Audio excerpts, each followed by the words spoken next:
الحمد لله نحمده ونستعينه ونستغفره ونعوذ بالله من شرور أنفسنا ومن سيئات أعمالنا من يهده الله فلا مضل له ومن يضلله فلا هادي له وأشهد أن لا إله إلا الله وحده لا شريك له وأشهد أن محمدا عبده ورسوله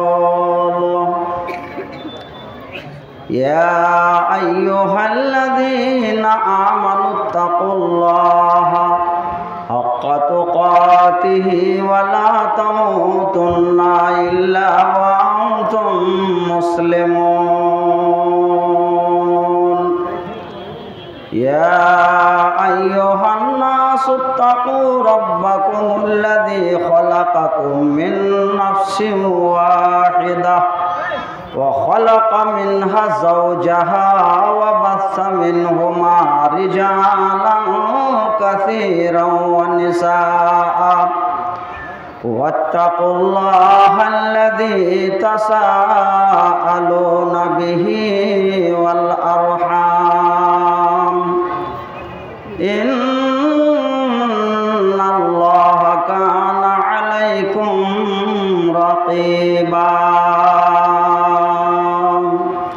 يا أيها الذين آمنوا اتقوا الله وقولوا قولا سديدا يصلح لكم أعمالكم ويغفر لكم ذنوبكم ومن يطع الله ورسوله فقد فاز فوزا عظيما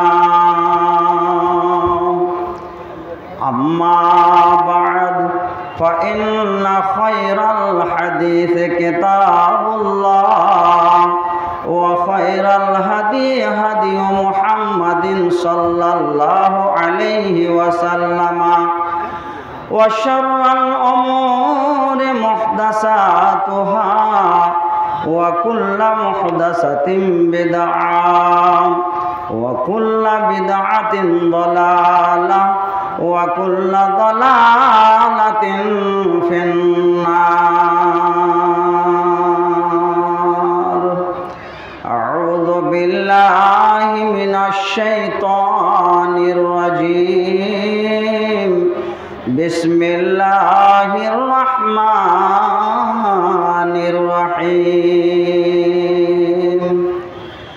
إن الذين آمنوا وعملوا الصالحات لهم جنات تجري من تحتها الأنهار ذلك الفوز الكبير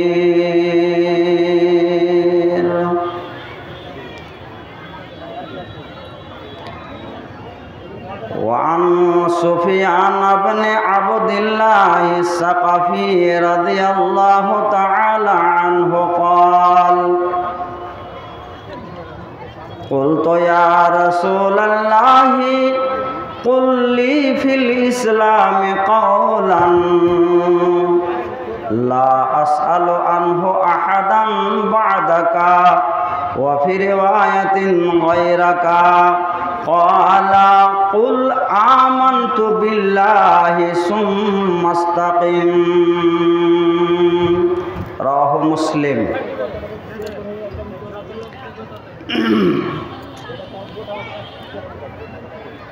وعن أبي أمامة رضي الله تعالى عنه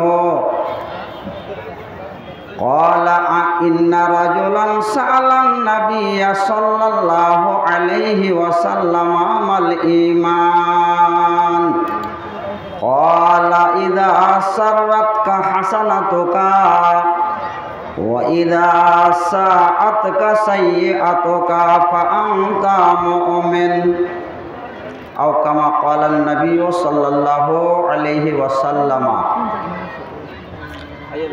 আজকে মহতী সভার সম্মানিত সুযোগ্য সুনামধন্য সভাপতি সাহেব, মঞ্চে উপবিষ্ট শ্রদ্ধার পাত্র সম্মানিত ওলামা একরাম, স্টেজে বসে থাকা উপস্থিত শ্রোতাবৃন্দ, পর্দার আড়ালের হইচইকারী মা ও বোনেরা, কথাটা ভুল করলাম? কথাটা ভুল বলেছি? পর্দার আড়ালের হইচইকারী মা ও বোনেরা, আপনাদের আওয়াজগুলো বন্ধ করুন। আল্লাহু আকবার। জালসা শুনতে এসেছেন না কি করতে এসেছেন? এত যদি কথা বলেন তাহলে তো আমার কথা বলাই মুশকিল হয়ে যাবে গো। মা বোনেরা, ভালো করে কথাটা শোনো। আপনারা নীরবতা অবলম্বন করুন, একেবারে চুপ হয়ে যান। যাবতীয় প্রশংসা মহান স্রষ্টা আল্লাহর জন্য। অতঃপর আমরা সবাই বলি আলহামদুলিল্লাহ। জোরে বলতে পারি না? আলহামদুলিল্লাহ। অতঃপর শ্রেষ্ঠ নবী, নবিকুলের শিরোমণি মা আমিনার লাল তাজেদারে মাক্কি ও মাদিনী আহম্মদে মুজতাবা মুহাম্মাদুর রাসূলুল্লাহ বলুন সাল্লাল্লাহু আলাইহি ওয়াসাল্লামের উপর শত কোটি দুরূদ, শান্তি, সালাম, অগণিত অসংখ্য রহমত বর্ষিত হোক। আল্লাহুম্মা সাল্লি আলাইহি আল্লাহুম্মা বারিক আলাইহি। বেরাদান ইসলাম, আজকে আমার বিষয়টা খুব সংক্ষিপ্ত হবে, কারণ আমার পরে আরও দুজন বক্তা আছে আর প্রায় 8টা 5 বেজেও গেছে। আমি আমার সময়কে সামনে রেখে আল্লাহ তাআলা আমাকে যেই রূপভাবে যেই মতো বলার ক্ষমতা, শক্তি, তৌফিক দান করবেন সেভাবে ইনশাআল্লাহ আমি চেষ্টা করব আপনাদের সামনে কিছু কথা বলার বা আলোচনা রাখার। আমি সূরা বুরুজ থেকে একটা আয়াত পাঠ করেছি। ছি ছি ছি ছি, এত কি চিৎকার করে? এগুলা মায়া লোক না ভূত রে আল্লাহ, এত চিল্লাইছে। টাল দেশের মহিলারা তো ভালোই ভদ্র হয়, কেন এরকম করছে এরা? জায়গা বোধহয় পায়নি নাকি? মা বোনদেরকে বলছি, যদি সামনে আপনাদের জায়গা ফাঁকা থাকে চেপে চেপে সেটে সেটে বসার চেষ্টা করুন, অন্য বোনদেরকে বসার সুযোগ করে দিন। ইনশাআল্লাহ আমার বক্তব্যের শেষে 2-1টা হাদিস মা বোনদের সম্পর্কে অবশ্যই বলবো। আজকে আমার বক্তব্য হবে ঈমান আর আমল। আমি যে আলোচনাটা আপনাদের সামনে রাখতে চাইছি আদার্স অন্য কিছু আলোচনা নয়, শুধুমাত্র ঈমান এবং আমল। কোরআন মাজিদের মধ্যে আপনি দেখবেন যতগুলি কোরআনের আয়াতে আল্লাহ তাআলা বেশিরভাগ যেখানে ঈমানের কথা আল্লাহ বলেছেন সেখানে আমলের কথাও বলেছেন। যেখানে ঈমান আনার কথা বলেছেন সেখানে আমল করার কথা বলেছেন, কারণ ঈমানে আর আমলে এই দুটো জিনিসে গভীর সম্পর্ক আছে। ঈমান ছাড়া আপনার আমল টিকতে পারে না, আর আমল ছাড়া আপনার ঈমানও টিকতে পারে না। কথাটা বুঝতে পেরেছেন তো? দুটো জিনিস। আর এই জন্য আল্লাহ তাআলা বেশিরভাগ কোরআনের আয়াতে ঈমানের কথা যেখানে বলেছেন সেখানে আমলের কথা বলেছেন। আমার পূর্বের যে বক্তা বক্তব্য রাখছিলেন সূরাতুল আসর, ছোট্ট সূরা একটা, ওয়াল আসর ইন্নাল ইনসানা লাফি খুসর, ওখানে আল্লাহ বলেছেন ইল্লাল্লাযীনা আমানু ওয়া আমিলুস সালিহাত। সূরা ৩ খুলে দেখবেন, সেখানে আল্লাহ বলছেন লাকাদ খালাকনাল ইনসানা ফি আহসানি তাকওয়িম সুম্মা রাদাদনাহু আসফালা সাফিলিন। তারপরে আল্লাহ বলছেন ইল্লাল্লাযীনা আমানু ওয়া আমিলুস সালিহাত। ঈমানের কথা বললেন, আমলেরও কথা বললেন। এইরকম ভাবে আপনি যদি কোরআনটাকে ভালো করে মন্থন করেন, কোরআনে গবেষণা করেন, কোরআন ভালো করে বোঝার চেষ্টা করেন, পড়েন, তাহলে দেখতে পাবেন যেখানে আল্লাহ ঈমানের কথা বলেছেন সেখানে আমলেরও কথা বলেছেন।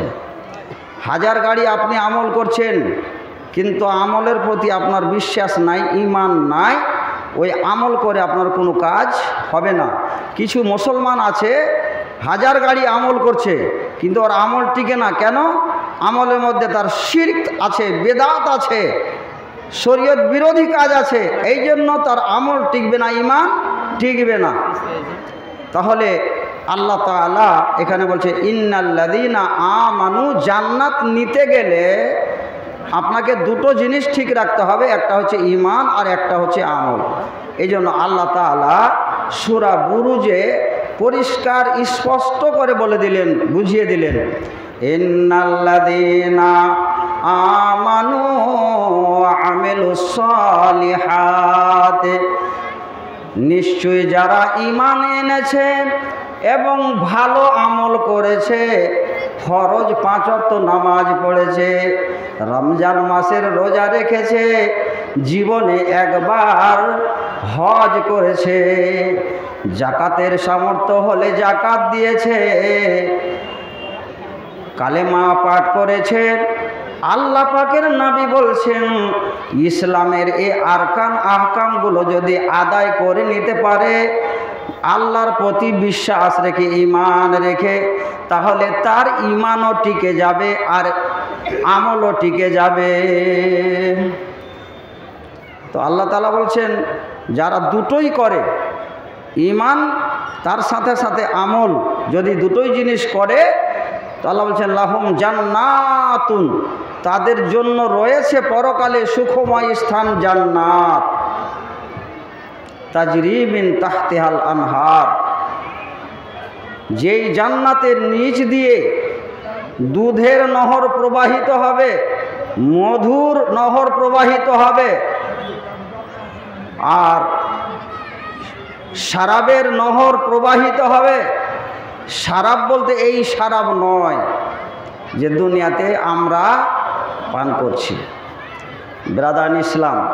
তাহলে আয়াতে বোঝা গেল ঈমান আর আমল যদি আমার আপনার ঠিক থাকে, তাহলে পারে আমার আপনার জন্য পরকালে রয়েছে সুখময় স্থান জান্নাত। তাহলে এই আয়াতের তর্জমা হলো। এবার একটা হাদিস, এই ঈমান আমল সম্পর্কে বিস্তারিত আলোচনা করতে গেলে অনেক আলোচনা, দীর্ঘ আলোচনা আছে, কিন্তু সেই সময় তো আমার কাছে নেই। আল্লাহ রসুল সাল্লাল্লাহু আলাইহি ওয়াসাল্লামকে একজন সাহাবী, আল্লাহ রসুলের সাহাবী হযরত উমামা, তিনি বলছেন যে একটা লোক আল্লাহর রসুলের কাছে এসে প্রশ্ন করলো, আন্না রাজুলান সাআলা রাসূলুল্লাহি সাল্লাল্লাহু আলাইহি ওয়াসাল্লাম মাল ঈমান, ও আল্লাহর নবী, ঈমান কাকে বলে আপনি বলুন।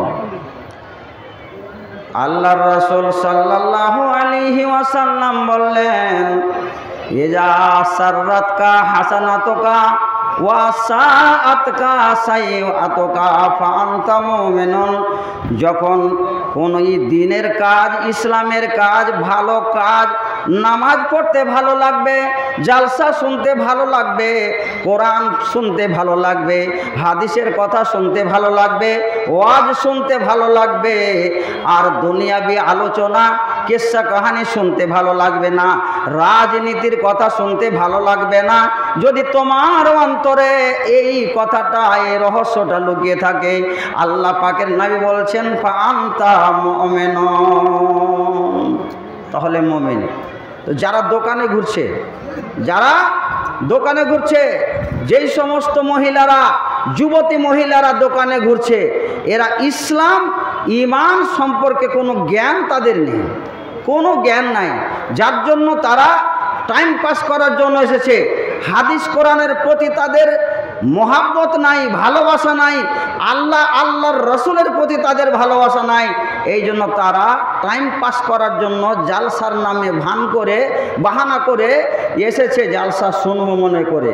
কিন্তু জালসার প্রতি তাদের যে একটা ভালোবাসা, প্রেম প্রীতি কোরআনের প্রতি, হাদিসের প্রতি, এটা নাই।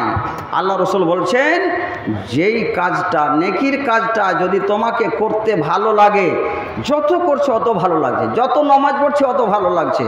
আরে ফরজ আদায় করে দিলাম, সুন্নাত আদায় করছি, নফল আদায় করছি, মনে শান্তি আসছে, মনে তৃপ্তি আসছে। যখনই নামাজে দাঁড়িয়ে যাচ্ছি, দুনিয়ার অশান্তি সব শেষ হয়ে যাচ্ছে।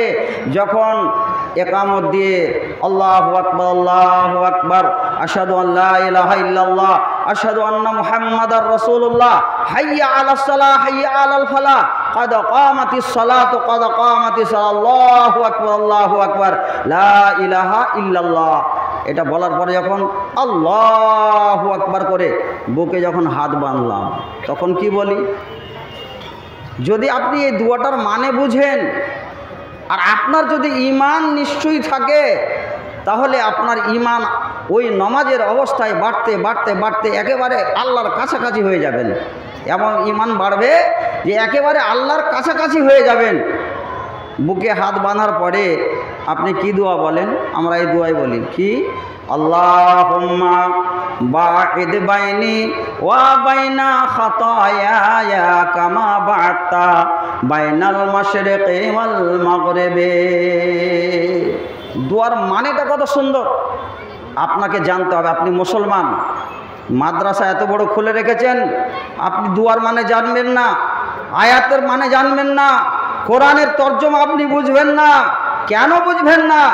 যদি আপনি বলেন জমি জায়গা চাষবাস করার ব্যস্ততায় আমি এগুলো শিখতে পারিনি, সেই দিন এগুলো ছল চতুরি আপনার চলবে না, এই বাহানা চলবে না। কারণ আমাদের রসুল বিশ্বনবী জনাবে মুহাম্মদুর রাসূলুল্লাহ সাল্লাল্লাহু আলাইহি সাল্লাম বলে দিয়েছেন, তলাবুল ইলমি ফারিজা আলা কুল্লে মুসলিম, প্রত্যেকটা মুসলিম নরনারীর উপরে কোরআন শিক্ষা করা অপরিহার্য, জরুরি। তাহলে আমাকে কোরআন শিখতে হবে, কোরআনের মানে জানতে হবে, দোয়া শিখতে হবে, দোয়ার মানে জানতে হবে। যখন বুকে হাত বেঁধে আপনি দোয়া শুরু করে দিলেন, দোয়ার মানেটা কত চমৎকার, দোয়ার মানেটা কত ভালো, আপনি কি খেয়াল করেছেন? একবার কি খেয়াল করেছেন? কোনো মৌলবীকে জিজ্ঞাসা করেছেন যে মৌলবী সাহেব দোয়াটার মানে কি গো? আল্লাহুম্মা বাঈদ বাইনি ওয়া বাইনা খাতায়ায়া কামা বা'আতা বাইনাল মাশরিকি ওয়াল মাগরিবি। হে আল্লাহ, তুমি আমার গুনাহ খাতা থেকে আমাকে এতটা দূরে করে দাও, এতটা দূরে সরিয়ে দাও।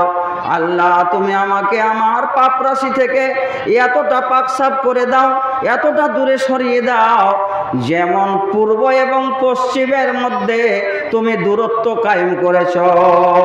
যেই পূর্ব দিকে সূর্য উঠে আর পশ্চিম দিকে সূর্য ডুবে, পূর্ব পশ্চিমের মধ্যে যতটা তুমি দূরত্ব কায়েম করেছো, আল্লাহ আমাকে আমার গুনাহ থেকে এতটা দূরে সরিয়ে দাও।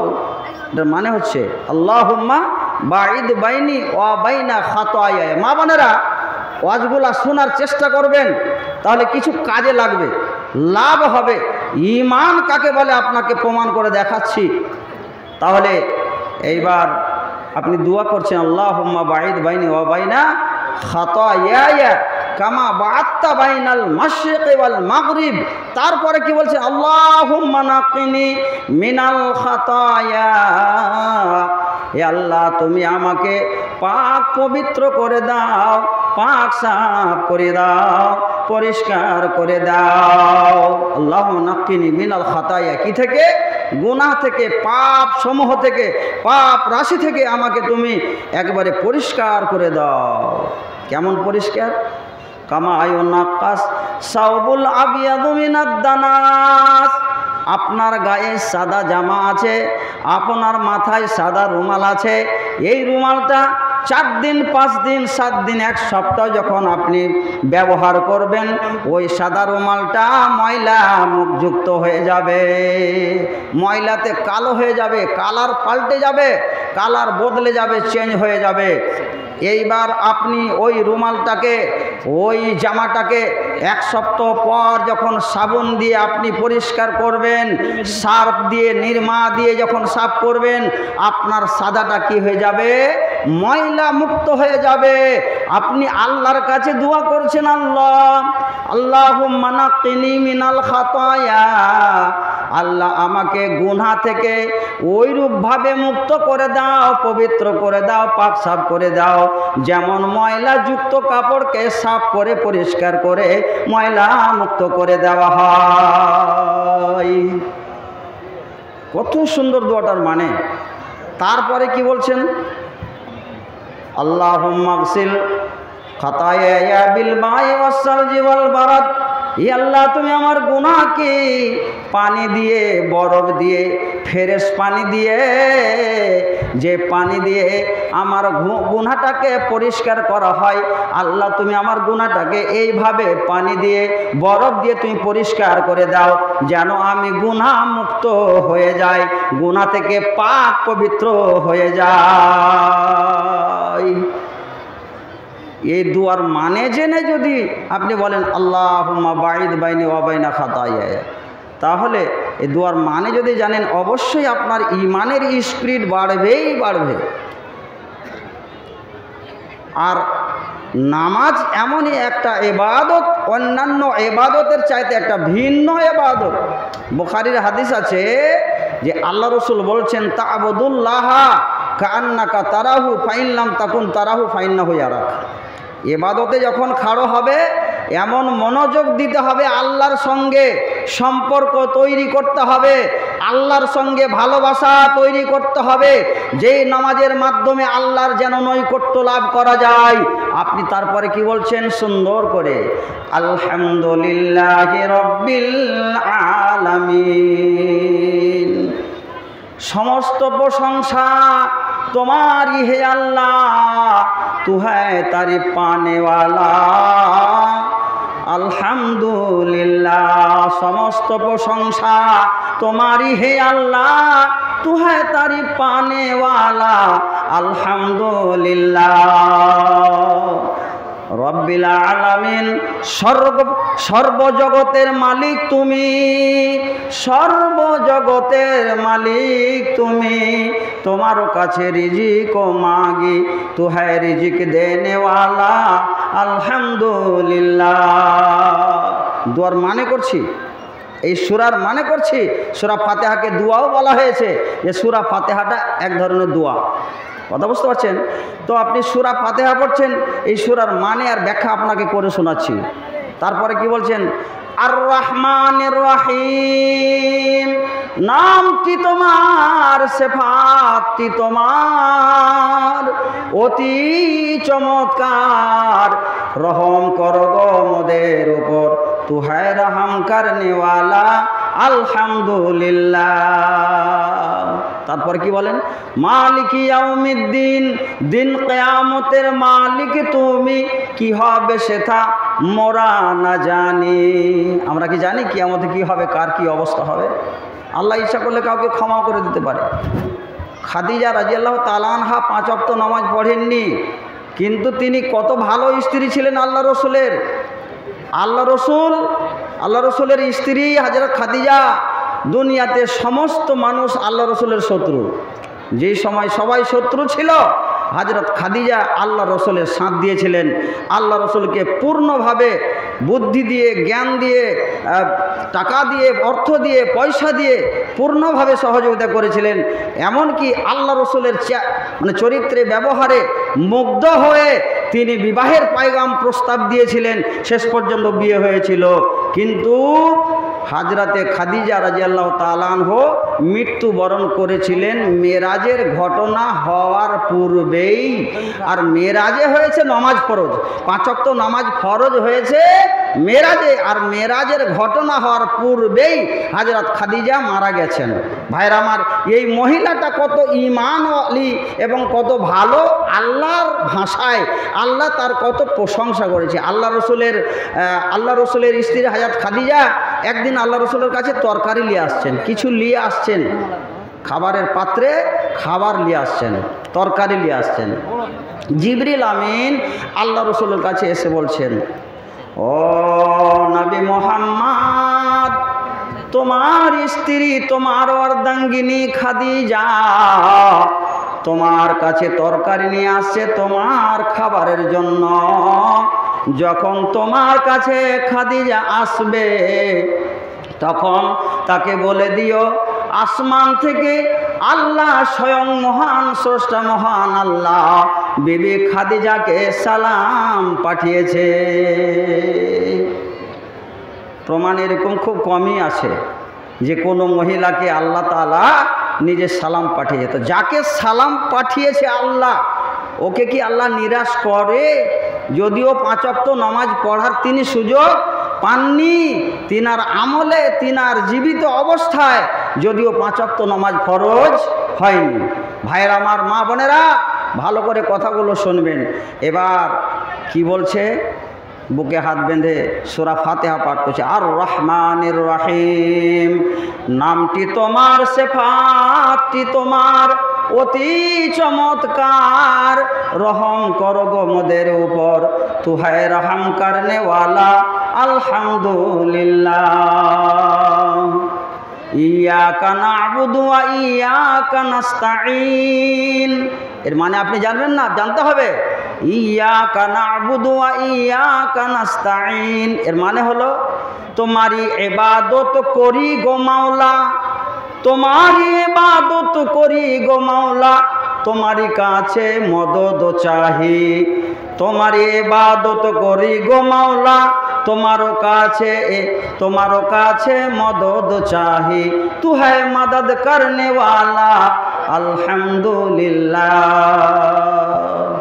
অবশ্যই আপনার ঈমান বেড়ে যাবে। এই দুয়ার মানেগুলো আর সূরার আয়াতগুলোর মানেগুলো জেনে যদি আপনি নামাজ পড়েন, অবশ্যই আপনার ঈমানে বেশি বৃদ্ধি পাবে। ভাইরা আমার, আল্লাহ রসুল সাল্লাল্লাহু আলাইহি ওয়াসাল্লাম বলছেন, যখন ভালো কাজ করতে তোমাকে ভালো লাগবে, তো এই নামাজটা হচ্ছে উত্তম ইবাদত, উৎকৃষ্ট ইবাদত। আর ইবাদতের জগতে সবচেয়ে বড় ইবাদত হচ্ছে সালাত, নামাজ। নামাজের মাধ্যমে আল্লাহর যত কাছাকাছি হওয়া সম্ভব হয়, অতটা কোনো ইবাদতের মাধ্যমে হওয়া যায় না। তো আপনার যদি ঈমান ভালো থাকে, তাহলে নামাজ পড়তে আপনাকে ভালো লাগবে। আর যদি আপনার ভেতরে শয়তান লুকিয়ে থাকে, শয়তানে ওয়াসওয়াসা দিবে। ফজরের সময় আজান হচ্ছে, জামাতে 4টা-5টা লোক নাই, জামাত করে নামাজ পড়া ওয়াজিব, জরুরি। জামাত ইচ্ছাকৃতভাবে ছাড়া যাবে না, জামাত সহকারে নামাজ পড়তে হবে। এটা হচ্ছে উত্তম ইবাদত। অতএব ভাইরা আমার, এই নামাজটা এমনই একটা ইবাদত যে আল্লাহ আর বান্দার মধ্যে সম্পর্ক হওয়ার একটা ওয়াসিলা বা একটা জারিয়া। তো আল্লাহ রসুল সাল্লাল্লাহু আলাইহি ওয়াসাল্লাম ঈমানের কথা বলে দিলেন যে এজা সাররাতকা হাসানাতুকা, নেকির কাজ করতে যখন তোমাকে ভালো লাগবে, ওয়া সাআতকা সাইয়্যাতুকা, খারাপ কাজ করতে যখন খারাপ লাগবে। একটা শরীয়ত বিরোধী কাজ হয়েই গেল, মানুষ মাত্রই ভুল হয়, হতে পারে, হয়ে যায়। রাসূলের সাহাবীদের মধ্যেও কিছুটা ভুল হয়ে গেছিল, কিন্তু তারা সঙ্গে সঙ্গে সেই ভুলটাকে সংশোধন করার জন্য রাসূলুল্লাহ সাল্লাল্লাহু আলাইহি ওয়াসাল্লামের কাছে গিয়ে তাড়াতাড়ি করে সেই ভুল থেকে সংশোধন হয়ে গেছেন, গুনাহ থেকে সংশোধন হয়ে গেছেন। এইরকম আমাদের মধ্যে অনীহা থাকতে হবে, স্পৃহা থাকতে হবে, ঈমান স্পিরিট থাকতে হবে। বিরাদান ইসলাম, এটা হচ্ছে ঈমান। 2 নম্বর হাদিস, সহিহ মুসলিমের হাদিস। আব্দুল্লাহ বিন সুফিয়ান বিন আবদুল্লাহ সাকাফি, তিনি একজন আল্লাহ রসুলের সম্ভ্রান্ত সাহাবী। আল্লাহর রসুলের কাছে এসে বলছেন, কুল তো ইয়া রাসূলুল্লাহ কুল্লি ফিল ইসলামে কাউলান, ইসলামের মধ্যে আপনি আমাকে এমন একটা কথা বলে দেন যেই কথাটা আপনাকে জিজ্ঞাসা করার পরে অন্য কাউকে জিজ্ঞাসা করব না। তখন আল্লাহ রসুল সাল্লাল্লাহু আলাইহি ওয়াসাল্লাম বললেন যে কুল আমানতু বিল্লাহ, আমি আল্লাহর উপর ঈমান নিয়ে এলাম, এটা কথা তুমি মুখ দিয়ে স্বীকার করো। আমানতু বিল্লাহ, আমি আল্লাহর উপর ঈমান নিয়ে এলাম। সুম্মাস্তাকিম, ফের ঈমানের উপরে তুমি অটল থাকো, অটুট থাকো। যদিও ঈমানের অবস্থায় থাকতে গিয়ে যদি তোমার জীবন চলে যায়, তোমাকে শহীদ করে দেওয়া হয়, তোমাকে জবাই করে দেওয়া হয়, তোমাকে হত্যা করে দেওয়া হয়, তবুও স্বীকার। আর যাদের এইরকম ঈমান ছিল তারা জীবন বলে ভয় করেনি, মরণ বলে ভয় করেনি, যে আমাকে মরে যেতে হবে, শহীদ হতে হবে, এ বলে কোনো তাদের ভয় ছিল না। ভাইরা আমার, আপনাকে ঈমান দেখাচ্ছি। ঈমান কাকে বলে? আজকেই পড়ালাম সহিহ মুসলিম 2য় খণ্ডে একটা হাদিস। হযরতে আবু তালহা রাদিয়াল্লাহু তাআলা আনহু, উহুদের ময়দানে যুদ্ধ চলছে, এই সময় হযরতে আবু তালহা রাদিয়াল্লাহু তাআলা আনহু আল্লাহর রসুলের সামনে দাঁড়িয়ে গেলেন। আর আবু তালহা বলছেন আল্লাহ রসুলকে, ইয়া রাসূলুল্লাহ, আপনি একেবারে সোজাসুজি হয়ে আমার পেছনে দাঁড়িয়ে থাকেন, এদিক ওদিক আপনি নড়াচড়া করবেন না। দুশ্মনেরা, শত্রুরা যত তীর চালাবে সমস্ত তীর আমার গায়ে লাগবে, আমি এটা মেনে নিব, কিন্তু আপনার গায়ে যেন একটা তীর না লাগে। ঈমান কাকে বলে দেখুন। হযরতে আবু তালহা বলছেন, নাহরিদুনা নাহরেকা, নাহরিদুনা নাহরেকা ইয়া রাসূলুল্লাহ। ওগো আল্লাহর নবী, আপনার সিনার আগে আমার সিনা থাকবে, আমার সিনার পরে আপনার সিনা থাকবে। আল্লাহ রসুল মাঝে মধ্যে শত্রুদের দিকে মুখ বাড়িয়ে বাড়িয়ে দেখছেন। হযরতে আবু তালহা বলছেন, ইয়া রাসূলুল্লাহ, হে আপনার জন্য যদি আজকে উহুদের ময়দানে আমি শহীদ হয়ে যাই, কোনো আপত্তি নাই, কোনো আপত্তি নাই। তবে আল্লাহর নবী গো, আপনি আমার পেছনে এমনভাবে দাঁড়িয়ে যান যেন আপনাকে একটাও তীর না লাগে, একখানা তীরও যেন আপনাকে না লাগে। ঈমানের পরিচয় দেখিয়েছিলেন, জীবনকে ভয় করেনি।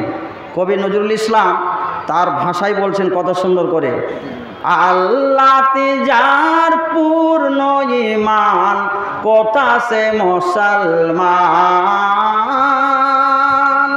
কথা সে মুসলমান। আল্লাহতে যার পূর্ণ ঈমান, কথা সে মুসলমান, কথা সে মুসলমান।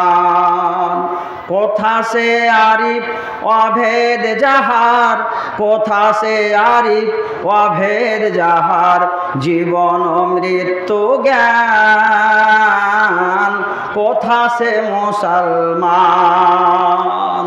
কবি নজরুল ইসলাম, বাংলার বুলবুল কবি নজরুল, তিনি তিনার ভাষাতে কবিতার ছলে বলছেন মুসলমানদের দৃশ্য, মুসলমানদের অবস্থাকে লক্ষ্য করে তিনি বলছেন, হায় রে আজকের এই বর্তমান যুগের মুসলমান, তোমাদের ঈমান কোথায় গেছে?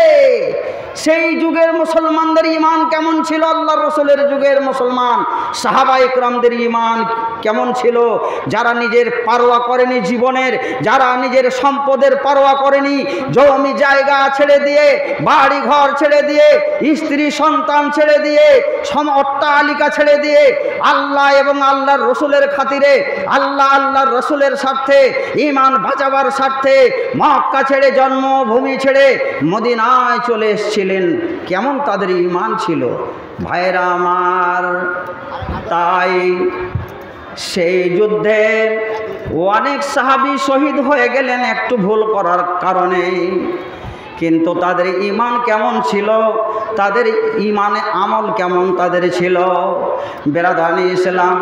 তাই আপনাকে আমি সুন্দর করে একটি হাদিস বলতে চাই। আল্লাহ তাআলা কোরআনে বলছেন, ইন্নাল্লাহা লা ইউগাইয়িরু মা বিকাওমিন হাত্তা ইউগাইয়িরু মা বিআনফুসিহিম।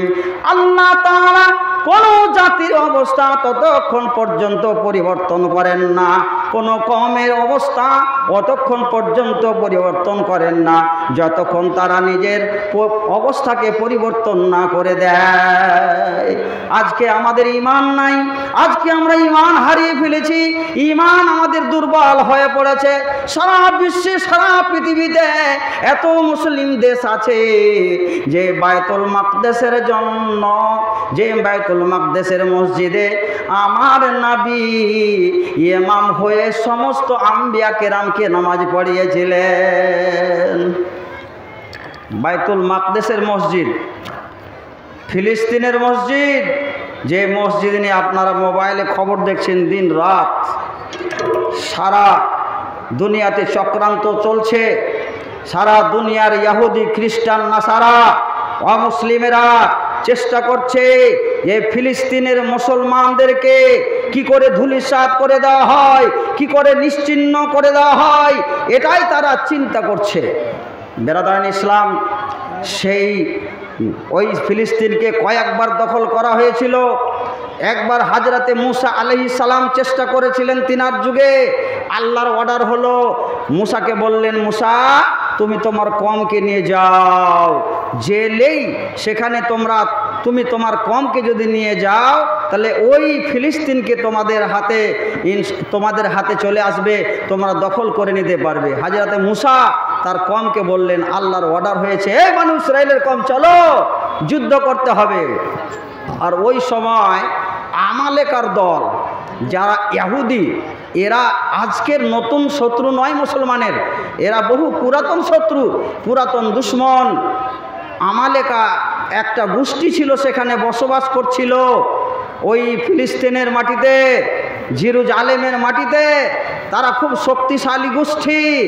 এইবার যখন মূসা আলাইহিস সালাম বললেন তার কওম বনি ইসরাইলকে, চলো যুদ্ধ করতে হবে, ওই বাইতুল মাকদেসকে ফাতাহ করতে হবে, একথা যখন প্রস্তাব রাখলেন মূসা আলাইহিস সালাম তার কওমকে, তার জাতিকে, তারা বলল, না, পারবো না।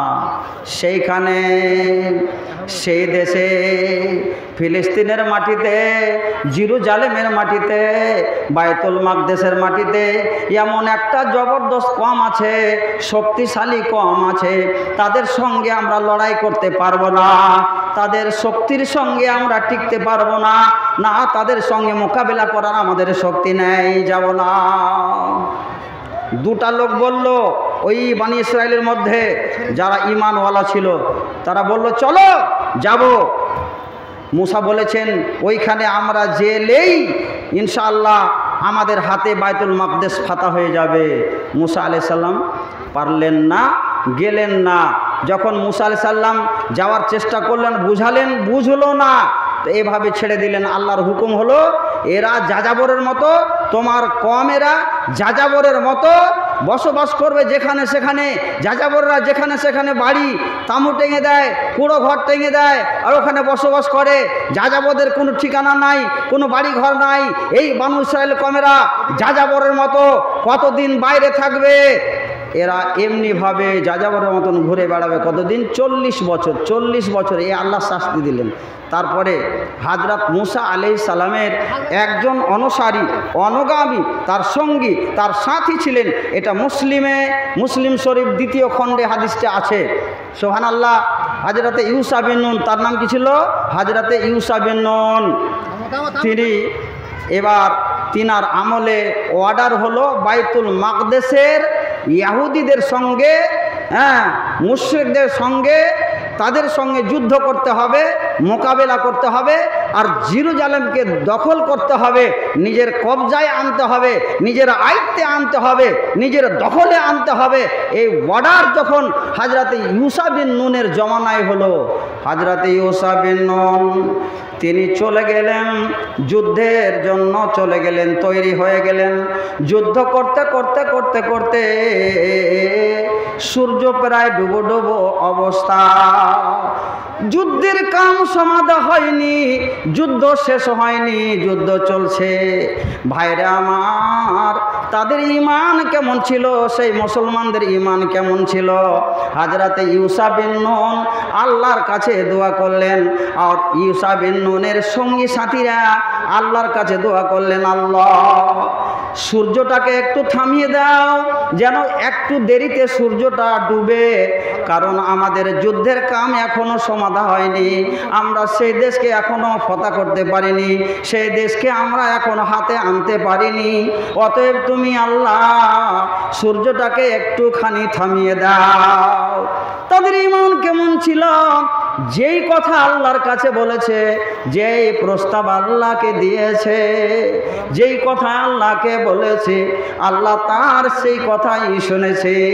ইউসা বিন নুন দোয়া করলেন, আল্লাহ সূর্যটাকে থামিয়ে দাও, একটুখানি আর যুদ্ধ করে নি, তাহলে আমরা দেশটাকে ফতহ করে নিব, দেশটাকে আমরা জয় করে নিব, দেশটাকে আমরা হাতে করে নিব, দেশটাকে আমরা কবজায় করে নিব।